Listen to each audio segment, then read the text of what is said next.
स्वामी समर्थ. एकदा एक शिष्य स्वामींना म्हणाला, स्वामीजी, लोक म्हणतात की देवावर विश्वास ठेवा, पण विश्वास आणि अढळ श्रद्धा यात नेमका फरक काय असतो? स्वामीजी म्हणाले, तुझ्या प्रश्नाचे उत्तर एका छोट्याशा कथेत दडलेले आहे. लक्ष देऊन ऐक. एकदा देवर्षी नारद मुनी पृथ्वीवर भ्रमण करत होते. वाटेत त्यांना एक विशाल वडाच्या झाडाखाली बसून एक गरीब मजूर आपली भाकरी खाताना दिसला. कपडे साधे होते, पण चेहऱ्यावर समाधान होते. तो मजूर नारद मुनींना ओळखून नम्रपणे म्हणाला, देवर्षी, तुम्ही तर रोज भगवान विष्णूंच्या भेटीला जाता. माझा एक प्रश्न त्यांना जरूर विचारा. प्रभू मला वैकुंठात कधी बोलवणार? नारदांनी हसत होकार दिला आणि पुढे निघाले. थोड्याच अंतरावर त्यांना एक मोठे महात्मा भेटले.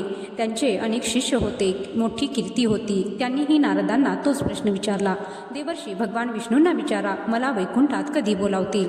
नारदांनी त्यांनाही होकार दिला. काही दिवसांनी नारद मुनी वैकुंठात पोहोचले आणि भगवान विष्णूंना दोघांचा प्रश्न सांगितला.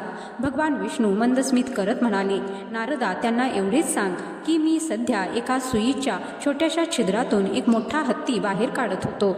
नारदांना आश्चर्य वाटले, पण त्यांनी काही विचारले नाही. ते पुन्हा पृथ्वीवर आले आणि प्रथम त्या महात्म्यांना भेटले. नारद म्हणाले, भगवान विष्णू म्हणत होते की सध्या सुईच्या छिद्रातून हत्ती बाहेर काढत आहेत. हे ऐकताच महात्मा मोठ्याने हसू लागले. असं कसं शक्य आहे? ही तर अशक्य गोष्ट आहे. देवही असं करू शकत नाहीत. त्याच्या चेहऱ्यावर अविश्वास स्पष्ट दिसत होता.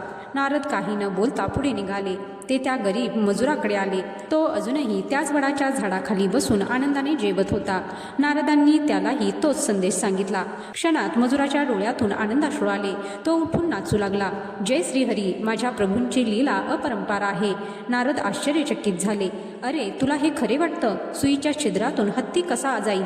मजूर हसत म्हणाला, देवर्षी, मी रोज या वडाच्या झाडाकडे पाहतो. एवढा विशाल वृक्ष एका लहानशा बीजातून निर्माण झाला आहे. जो परमेश्वर एका छोट्याशा बीजात एवढा मोठा वृक्ष दडवू शकतात, त्यांच्यासाठी सुईच्या छिद्रातून हत्ती काढणे अशक्य कसे असेल? देवासाठी काहीही अशक्य नाही.